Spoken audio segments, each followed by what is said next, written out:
I, for a long time, really struggled with that of I negatively compared myself to others. And when you hear that quote from Teddy Roosevelt of, when you compare, you actually rob yourself of joy.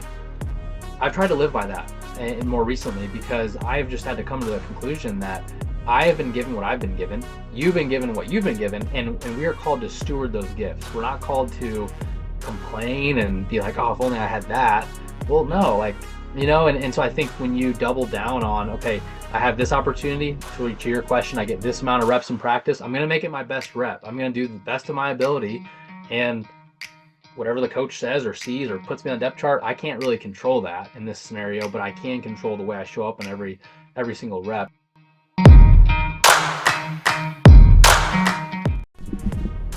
Thank you for tuning in. Thank you for listening. I am your host and coach, Tyler Johnson. And whether you've tuned in to elevate your mindset, your game, or just your day, you are in the right place. My guest this episode is a former SEC student athlete who is now an entrepreneur, as well as a speaker and an author himself. Please welcome to the Elevate podcast, Alex Demczak.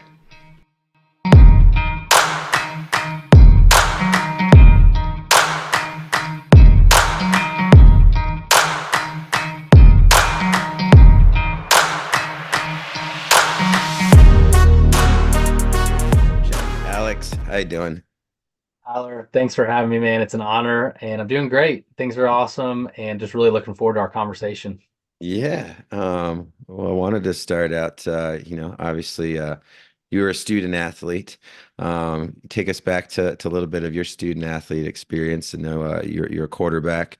But what kind of led you, I guess, to give our audience a sense of who you are from collegiate athlete to what you do now?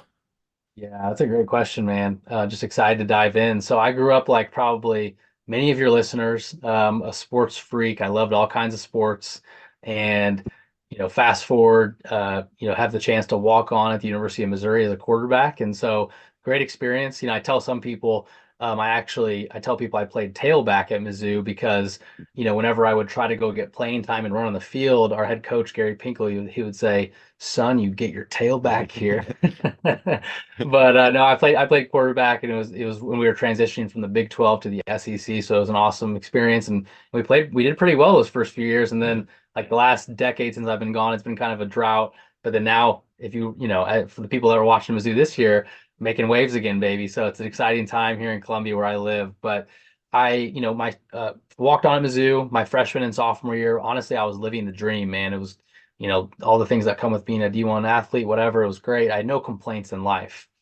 And going into my junior season, as a walk-on, you have a yearly kind of like a check-in meeting with your position coach. And usually it was very chill. It was like no big deal.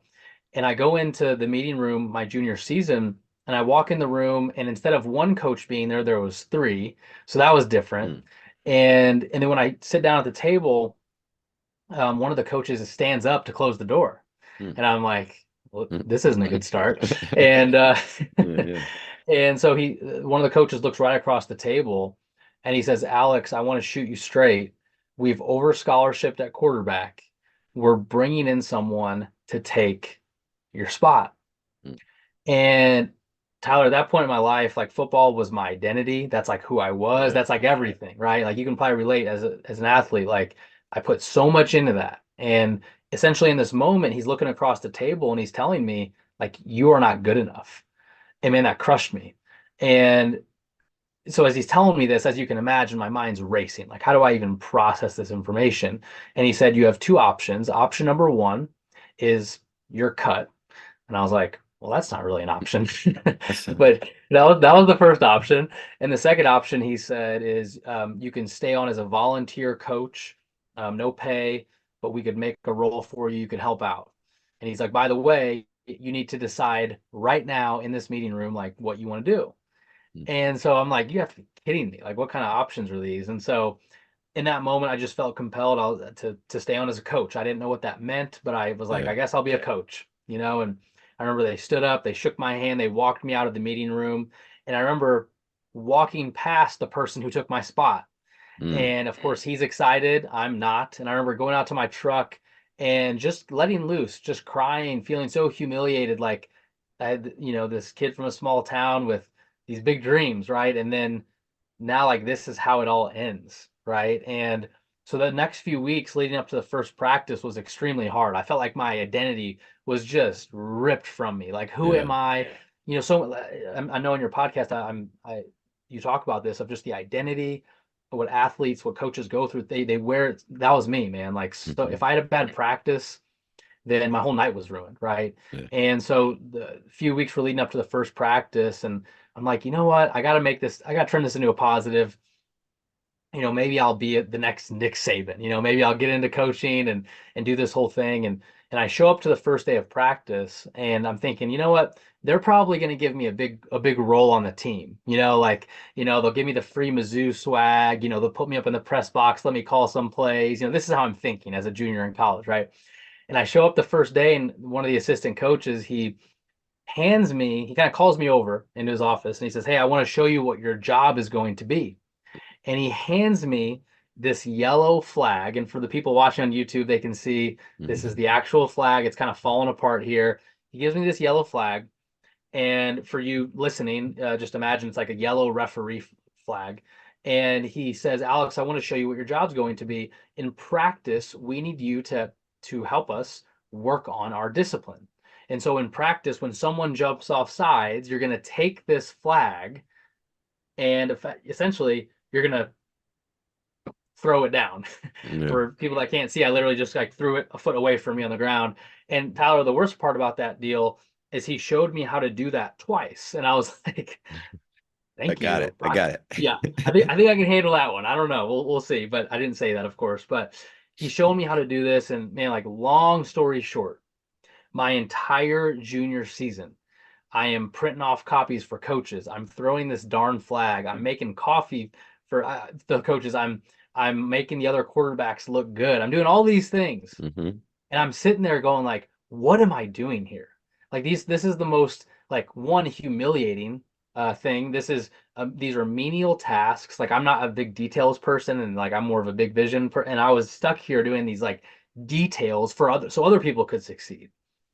And man, that year shaped me. That year was tough. That year was so hard, man. Like, and there's so many things we can talk about to follow this up. But here's kind of why I want to share this. Then this story. My junior season, when that all happened, I mean, the sheer humility of just being brought so low, man. You just connect with guys on the team that I would have never connected with before. People would tell me little things in that moment and during that time of just like, man, I see you, or hey, Hmm. stick with it, or man, I've been thinking about you. Like those comments they made like lasted weeks for me. They got me through that season, right? And so just the relationships that were built. I started working on my first book during that time called Thrive You. I continued to work out with the team. Like within NCAA guidelines, I would, be in street clothes and be running sprints with the quarterbacks after practice, right? Like I'm throwing, I'm doing all these things to show them, look, I'm still here. I'm committed. I'm showing up and I'm doing the work every day. And Yeah. I knew I had 1 year of eligibility left. And so, long story short, there's a lot more details to it, but essentially my senior year, I got back on the team as a quarterback, finished out my career the right way. We went to the Citrus Bowl. We beat Minnesota. Like it was an amazing ending to my career. But here's why I share the story with you and your listeners is that when I look back at all my years as a player, and I look back at the 1 year where I threw this stupid flag, I would argue that I had a way bigger impact the year that I threw that flag, where I didn't have, I feel like, an identity, a way Yeah. bigger impact than all those years as a player. And so my message is that leadership requires no title. And I would say to anyone listening to this, the way you show up and are excellent in the small details every single day matters. And I didn't do it perfectly, but I think what I learned in that season is that it doesn't matter what my job title is, where I'm at in the depth chart, but I can control myself, my thoughts, my actions, and how I show up every day. And so, man, to answer your question, what got me into speaking and writing books. I'm like, if it wasn't for that being humiliated in that way, Tyler, like I don't think we'd be on this podcast right now, because now I can go into companies and teams and say, look, I don't care what your title is. It's up to you on how you perform and how mentally you overcome hurdles and how you can lead. And so, man, that's my message, and just really excited to share that with different athletes and coaches across America. Yeah, I love your story. One of the things, heard a coach say a long time, there's a lot of exit doors out of sports. Right? Sometimes it's an injury, academics, things. Sometimes it's what the coaches did to you, right? And they show you those doors, and you're like, yeah, what are these options? Like that door sounds like a quitter. Like that's not me. But there are those doors that present themselves, and I've seen that as a coach too, where a kid will hang around and not choose the exit door. Looking back, what made you not choose that exit door when you felt humiliated and that your value and worth was and identity was questioned? Man, it's a great question because honestly, obviously with now NIL, the transfer portal, like it's so normal for people to transfer maybe multiple Mhm. times. And so I'm not saying that it's wrong to transfer for an athlete listening. If it's not the right fit, I totally think that's fine. So it's not that. It's just I Yeah. felt called to stay because I felt like I'd invested so much into the program. At that time, I did want to, go into college coaching. I did coach for 1 year after I finished playing, but now I feel like I do coach. It just looks different than how I Yeah. planned it, Yeah. right? And so, man, I think that's what it was. I did just kind of, as a person of faith, I felt like God was kind of calling me to stay in that moment. And yeah, I obviously I had to make a decision like in that meeting room. So it was kind of like, I didn't know if I was making the right decision, but I just kind of went with, the fact that I made all these friendships, I had all these friends on the team. It's like I didn't want to throw that away, and I was willing to, yeah, man, even though it was not fun. I mean, just imagine like you walk around campus, and before that, I was known, oh, hey, Alex, the quarterback. Hey, how's football practice going? Well, now Mhm. when someone asks me that on campus, it's like, oh, I got to Yeah. tell them I got cut. Like that is humiliating. Yeah. That is a humiliating thing, man. So yeah, I will say I had a lot of great wise counsel. I think back to Mm. Athletes in Action was an organization. There was a guy named Yeah. Nathan Buxman who really Mm. spoke into my life and said, "Look, man, you are here for other reasons. To make an impact. Um, you can't let the situation define you. It needs to refine you." Like, and I just had really solid mentors in my life who encouraged me, man, during that time because out to go through that alone would have been extremely tough. But luckily, I had supportive family, friends, mentors that, man, were able to remind me of who I was, not just the football player, not just the athlete. Yeah. And I think that's so important because I know I struggled that with after my career. Um, and it was a little bit of, some of those same things you noticed of just being maybe a part of the team where I used to say, strangers told you good job on campus, good game, and asked you about, and then when you're not on that team or your sports ends, that kind of world quiets down, and you have to kind of frame who you are. For other athletes listening and coaches that coach student athletes, what kind of things can they do for themselves and for their athletes to help them, maintain, um, their identity of who they are, not based on what they're doing, which is probably right now they're involved with this podcast, sports. Yeah, man. No, it's such a hard thing, and I think just understanding that like the jersey does not define you. The coach as like the coach's clipboard, I get, or whatever a coach wears, that doesn't define you. Like you were made for more. You were made, yeah, like you have more worth than just how you perform. And I think that's what's so hard because sports are so metrics driven. And okay, what's your 40-yard dash time? And that defines who, all these different things, man. So my encouragement would just be to understand that for any athlete listening or coach, like the amount of wins, the amount of your 40-yard dash time, those things don't define you, right? But what can you learn? Like, um, rather than what you do, who are you becoming in the process? Like, Yeah. who are you becoming? Rather than what, ask the question of who. And I think sports is a perfect platform to grow in different areas. I think every young kid, I think Billy Graham actually said this, every young child should either be, this is what he said, this is his words, should be either involved in sports, military, or in church. Like he said those things just because of the life lessons, the teamwork, the skills that are taught. And I do align with that thinking of just, Yeah. you are refined in working with others, the challenges. And so I would just say, rather than being so consumed with like, what am I on the depth chart? What, who am I becoming? How do I handle adversity? Because those are things that for so many of us listening, even if you're, sports will end. Mm. Sports will end at some point in some capacity, whether you're an athlete and now you're transitioning to being a coach, or you're a coach and you're like, I'm getting out of this industry, whatever. It could potentially end, and it will end for most of us. And so the question you have to ask yourself is, how am I growing? Who am I becoming? Through this sport that I'm putting all these hours into. Because I think that's one thing, Tyler, just for your listeners, is, I was in sales for 5 years after I, got done with coaching for 1 year after college. And man, like, I don't say this in any way to brag, but like I crushed it in sales because I took that same sports mentality Yeah. and I put it into my sales job. And I remember, I remember telling friends like, and yeah, I just was like, this is kind of easy to me because like I have this mentality, I was used to getting up at whatever time in the morning to go do workouts. Well, in this new corporate job, people would roll in out of bed way later than that. And I'm just like, man, I'm already ahead of the competition because I'm simply showing up and putting myself there. And so there's things like that, man, where I think there's so many principles that you learn that you take from. But it is a challenge, and knowing that it is hard, but I Yeah. think you have to have your identity rooted in something that's a strong foundation. Because I think so often, the Gen Z, I'm a millennial, but millennials, Gen Z, these younger generations is like they put their hope in how many likes do I get, Mm. or their who they are. And I talk whenever I speak at high schools, I ask, hey, raise your hand if you ever posted on social media and then deleted it because you didn't get enough likes. And I'm telling you, Tyler, it is almost the Mm. entire audience who raises their hands, if they're being honest. And so Yeah. it's crazy to think about that, but that's the society we live in. So you have to fight against that, man. And it's not easy. You need people. I mean, here's a great example. Right now we have two young kids. Our oldest, our daughter, we have a daughter named Kennedy, she's 3, and then Walker is our son, he's almost 1.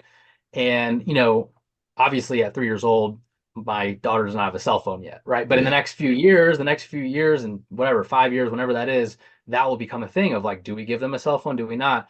And one thing that, and even in our small group we've already started talking about is like, look, if as our small group, if all of our kids, like, if we don't give them cell phones, then they don't have this expectation that they should all have right? And so it's kind of like, who are you surrounding yourself with? Are you being intentional?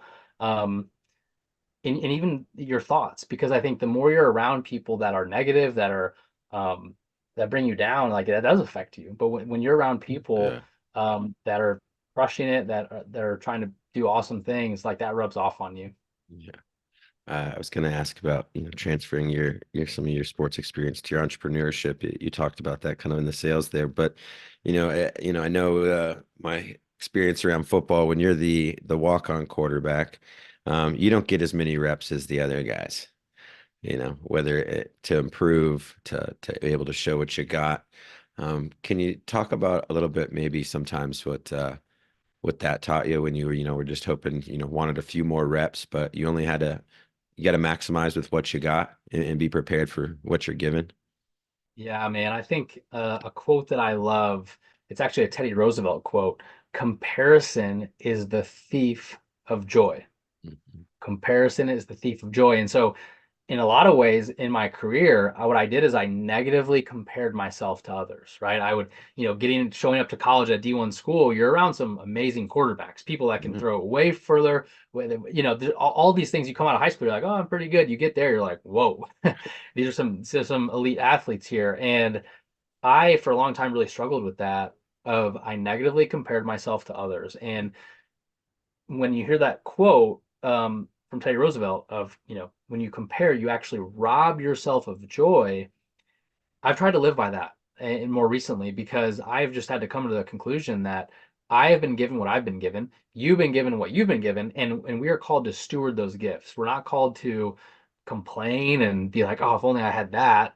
Well, Yeah. no, like, and so I think when you double down on, okay, I have this opportunity, to your question, I get this amount of reps in practice, I'm going to make it my best rep. I'm going to do the best of my ability. And whatever the coach says or sees or puts me on the depth chart, I can't really control that in this scenario, but I can control the way I show up in every single rep. And so I think, man, that's just a mindset. It even comes into my speaking business now. I speak around 30 to 50 times a year at different schools, athletic programs, and obviously I work closely with John Gordon. So I love taking our book that we wrote together, talking about leading with integrity. That's the message of the book. And I think it's so relevant in building character in your program. So if any coaches are listening, I'd love to make the trip to come speak at your school, work with your team. But I think, it's when you think about the character development piece of it, so many athletes that you coach, so many people, so many of your teammates, years later, they'll remember you for the type of person you were.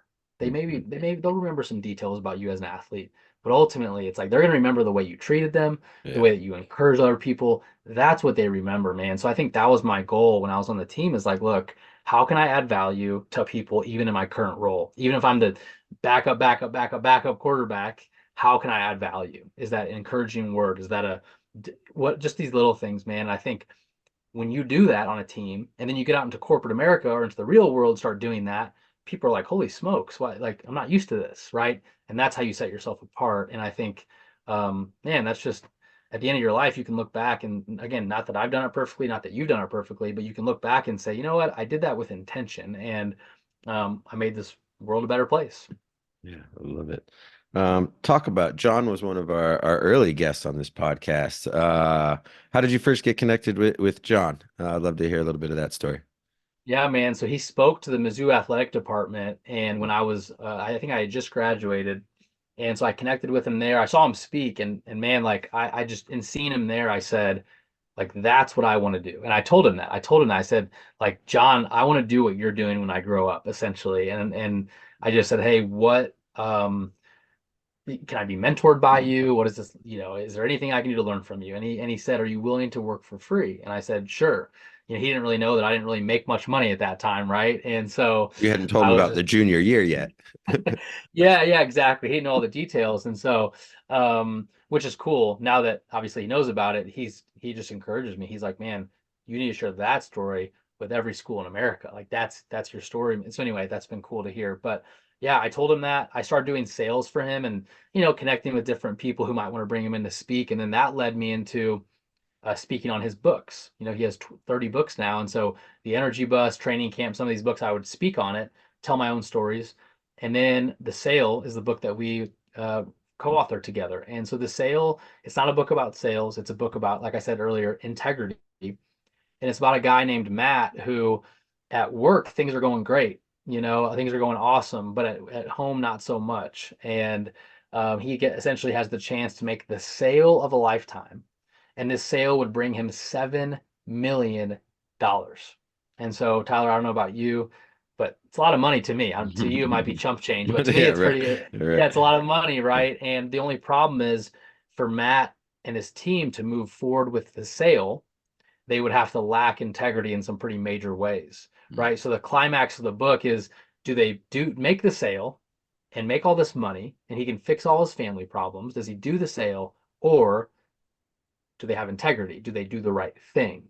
And while all your listeners are on the edge of their seats, I'm not going to tell them because they need to go get the book, Tyler. So Love it. you can put that in the show notes Yeah, for them or we will. something. We will. But yeah, I think that's the message of the book is a few principles about integrity that his mentor teaches him. And so, man, that's what I get to share about when I speak to these Mhm. schools and these athletes. It's like, look, are you building trust with the teammate next to you? Are you doing things that allow you to have long-term success? And I think as coaches and as athletes, when you incorporate those things, it makes a difference. Like I just watching, I don't watch tons of basketball, but watching the tournament where that coach was there for 40 years. I can't remember the school, University of Mhm. Oakland, Yeah, yeah. 40 years. And you saw the impact that he had.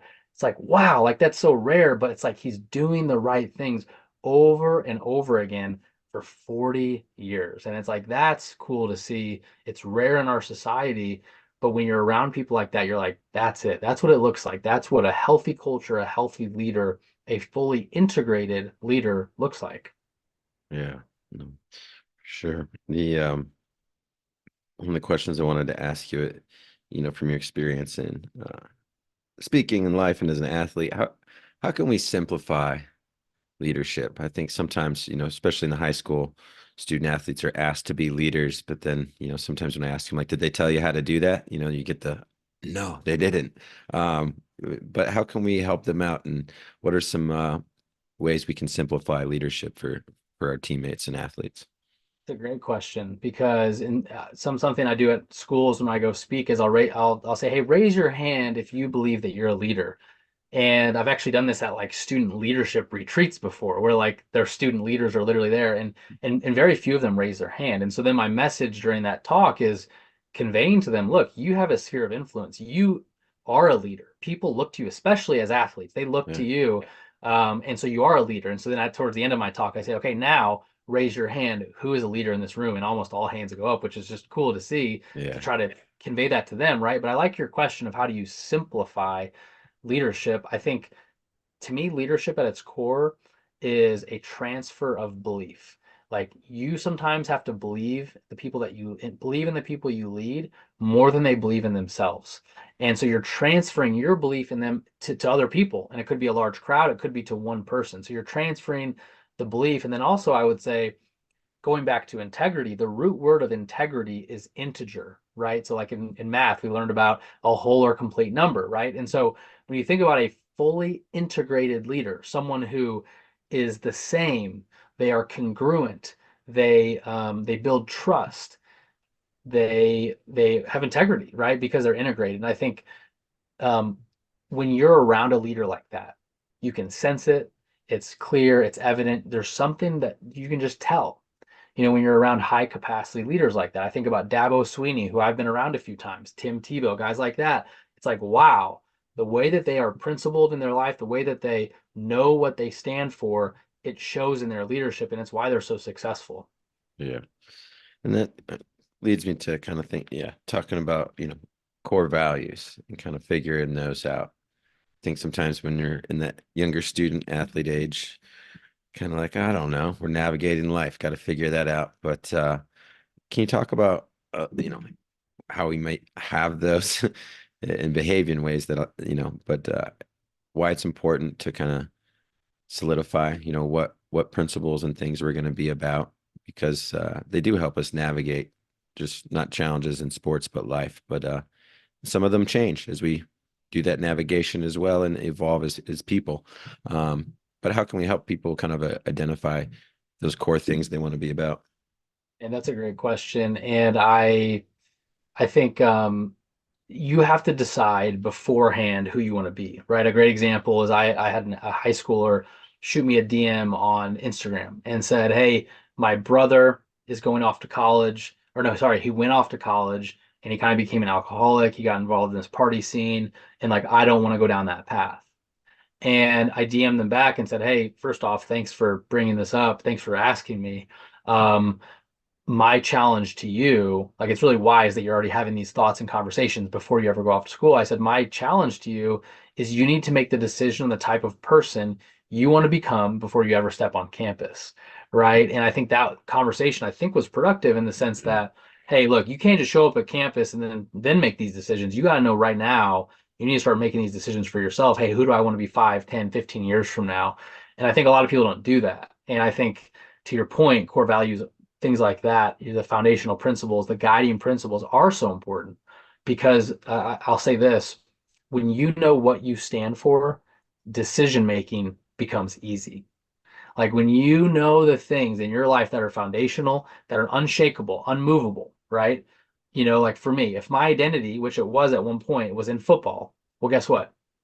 In a snap of a finger, football was taken away from me because I got cut, right? And so I think that's my encouragement to people is finding things in your life. So for me, that's my faith, right? But for whoever's listening, whatever that is for you, find something that's unshakable. Find a foundation that is strong, that will endure the storms, that will endure just hardship. Because if you have your foundation and how many likes I get on social media or um, how many touchdowns I score, well, those things can all go away in a second. And so that would be my encouragement to your listeners is really take the time before you go to bed tonight, sit down and write down on a piece of paper, what are the things that I know to be true that I want to guide my life on. And if you don't know those things, shoot, reach out to me. I can help you work through that, or reach out to a mentor in your life, or maybe even someone who knows you really well, that loves you, that cares about you, that you can say, hey, what are the things that you see in me? What are my strengths? What are my weaknesses? I've done this with my wife. It's not a fun conversation when she's like, here are your weaknesses, but I'll tell you right now, my wife knows better than anyone what my weaknesses are. She could give me a long list. right? But it's having the humility to have those conversations and say, okay, I'm sorry that I've been doing this. How can I grow in this area? Things like that. Love it. Um, Streamlined books. Tell us a little bit about that. Kind of, I know you've written your books and helping other authors, but tell us a little bit about that work.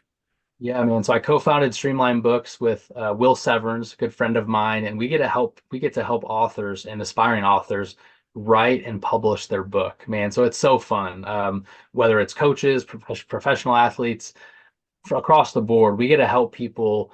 There's so much news in the world, right? So much negativity, but we get to tell more stories. We get to help share stories with the world, and so man, it's unbelievable. Our first book we published was in 2021. It was one of my friends. His name is Colin Holba. He was a long snapper in the NFL for about 5 years. Now he's retired. And so he published his book. And then as of actually this morning, before this podcast, we just signed our 109th author, which is insane. And so, man, it's Nice. just humbling. Congrats. It's humbling. Yeah, thanks, man. It's humbling. It's a humbling number for Will and I, but we just know, man, we're just scratching the surface because there are so many stories. There's so many people like you, Tyler, like the people that listen to this podcast that they have a framework. They have ways that they can make an impact. And so a book is just a way to do that. Obviously, a book opens you up for more speaking engagements, for credibility, for influence, for impact. Some people we write books for, they just want to have it to pass down stories to their family that they never want to lose. And so, man, on the whole spectrum of the different types of people we get to work with, it is truly so fun. And so yeah, for any of your listeners listening to this podcast, if anyone's like, "Hey, I've wanted to write a book," or someone, Tyler, I just want to mention this. We will give a discount for any of your podcast listeners who come Uh, to us from this episode. Because so yeah, feel free to put stuff in the show notes with that as well. Because I would love to connect with you personally and just help you share your story because we believe that the world needs less news and more stories that can move people to action and can inspire others. I love that. Less news, more stories. I think try to regulate that in my life for sure. It makes a better day. Because that news just keeps changing and good stories do last. So, um, as we wrap up, one question that we like to ask, I'll throw it to you. If I could get you in a time machine and send you back to visit, teenage football self, um, from all the lessons you've learned and endured, what's the piece of advice you'd want to remind yourself of? Man, that's a good question. Yeah, it was actually, um, yeah, I mean, I think just for me, faith is, and I know not everyone listening that, your faith's a big part of your life, but for me it is. And so actually what's cool is it was in high school. When I kind of defined what my life verse was. And it was actually Proverbs 3, 5, and 6. Trust in the Lord with all your heart, lean not on your own understanding. In all your ways, acknowledge him, and he will make your path straight. And so it's cool that you asked that question about high school because I was literally on the bus in high school. And I remember reading that verse and telling my mom, hey, I think this is my life verse. And so, man, that's cool that you bring that up just to kind of cap this off because I do think it goes back to what we talked about.